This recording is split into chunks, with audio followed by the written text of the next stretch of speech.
अस्सलाम वालेकुम। आज का टॉपिक है वेरिएबल सेपरेशन इक्वेशन।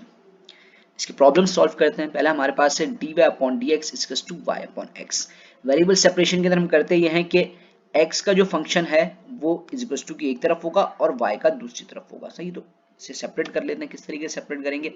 यहाँ पे मेरे पास dx जो है वो डिवाइड की फॉर्म में, इसको हम इधर भेज देंगे और y को उधर ले आएंगे। अब ये देखें, यहाँ पे मेरे पास y इक्वल्स टू की एक तरफ हो गया और x का एक तरफ हो गया। सही, यानी कि y की जितनी भी टर्म्स थी वो इक्वल्स टू की एक तरफ है और x की जो टर्म्स है वो इक्वल्स टू की एक तरफ है। तो ये हो गई सेपरेशन हमारे पास। सही, अब सेपरेशन के बाद हम करेंगे इसके ऊपर integration apply.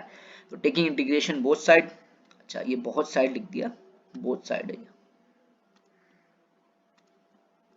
Typing mistake.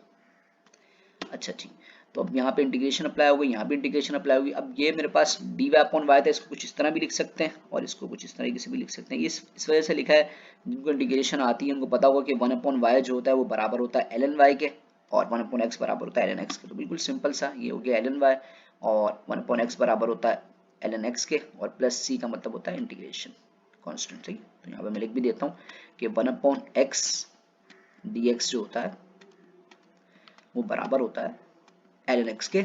Same यही काम हम y के ऊपर करेंगे तो ln y आ जाएगा। तो ये हमारा आंसर, ये सिंपल सा था। नेक्स्ट सॉल्व करते हैं।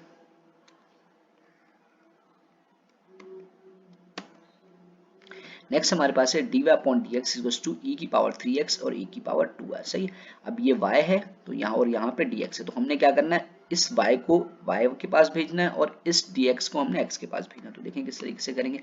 यहाँ पे बस e की पावर 2 है, मल्टीप्लाई हो रहा था, इसको हमने इक्वल्स टू इधर भेजा तो ये डिवाइड हो गया और यहाँ पे dx जो था डिवाइड की फॉर्म में था, इसको हमने इधर भेजा, ये मल्टीप्लाई होगा। तो ये हमारे पास सेपरेशन हो गई।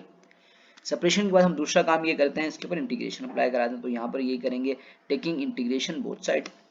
तो यहाँ भी इंटीग्रेशन आ गई, यहाँ भी इंटीग्रेशन आ गई। अच्छा, अब यहाँ मेरे पास e की पावर 2 आया जो ना नीचे है, तो इसके ऊपर इंटीग्रेशन अप्लाई करना थोड़ा सा मुश्किल होगा, तो इसको मैं थोड़ा सिंप्लीफाई फॉर्म में लिख देता हूँ। यानी कि कोई भी टर्म जो है अगर नीचे उसकी पावर प्लस है उसको मैं अपॉन में ऊपर ले आऊंगा। यानी कि अगर मेरे पास इस तरह कुछ लिखा हुआ है कि 1 अपॉन 2 की पावर e की पावर 2 है। सही है, तो यहाँ पे पावर पॉजिटिव है, इसको जब मैं ऊपर लेकर आऊंगा तो पावर क्या हो जाएगी, नेगेटिव हो जाएगी। तो मैंने सेम वही काम वहां पे करा ताकि मैं इंटीग्रेशन आसानी से अप्लाई करा सकूं। सही है, ये काम होगा यहाँ पे। अच्छा, अब यहाँ पे लिखा होता है e की पावर 3x dx। सही, इसकी इंटीग्रेशन निकालनी। अब e की पावर x की इंटीग्रेशन जो होती है ना वो बराबर होती है e की पावर x की ही इंटीग्रेशन के। सही है, लेकिन यहाँ पे लिखा हुआ है e की पावर 3x, तो e की पावर 3x के ऊपर जब आपने इंटीग्रेशन अप्लाई करानी है ना तो उसकी शर्त यह है कि आपके साथ यहाँ पे उसका जो एंगल है यानी कि 3x जो है 3x का डेरिवेटिव मल्टीप्लाई हुआ हो। तो 3x का डेरिवेटिव क्या होता है, 3 होता है।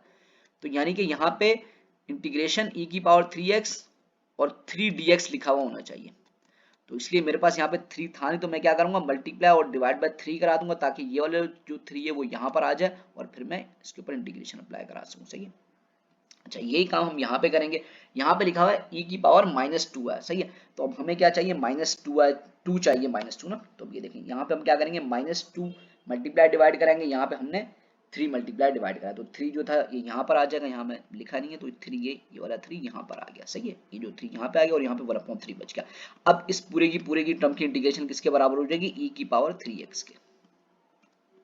सही है, और अब ये -2 जो है ये देखिए -2 इधर अंदर आके मल्टीप्लाई हो जाएगा तो यहाँ बच जाएगा माइनस का 1/2 और अब इस पूरी टर्म की इंटीग्रेशन बराबर हो जाएगी e की पावर -2 आए के। सही है, अब इसके ऊपर इंटीग्रेशन बराबर यहाँ 1/3 आएगा और इंटीग्रेशन आ गई e की पावर 3x। अब नीचे चलते हैं तो ये देखें यहाँ पे माइनस का 2 हो गया और इसकी अब इंटीग्रेशन क्या हो गई, e की पावर -2 आए, क्योंकि मेरे पास 2 मैंने यहाँ पे मल्टीप्लाई कराया हुआ था और यहाँ पे हो गया 1/3 e की पावर 3x प्लस 3। सही, यहाँ तक मेरा आंसर। अच्छा, इसको थोड़ा सा और सिंप्लीफाई कर लेते हैं। तो यहाँ पे मेरे पास e की पावर -2 है ना, ऊपर है, इसको नीचे ले आएंगे तो ये पॉजिटिव हो जाएगी। तो इस तरीके से ये मेरा आंसर सिंपलेस्ट फॉर्म के अंदर। इसका नेक्स्ट सवाल सॉल्व कर लेते हैं। प्रॉब्लम 3 है हमारे पास, 1 + y² dx plus 1 + x² dy = 0। सही है, अब ये देखें हमारे पास y और x की जो टर्म्स होती है हमें इक्वल्स टू के अलग अलग साइड्स पे चाहिए होती, तो अब लेकिन यहाँ पे तो दोनों इक्वल्स टू के एक ही तरफ में, तो हम क्या करेंगे, एक टर्म को इक्वल्स टू के उधर लेके चले जाएंगे।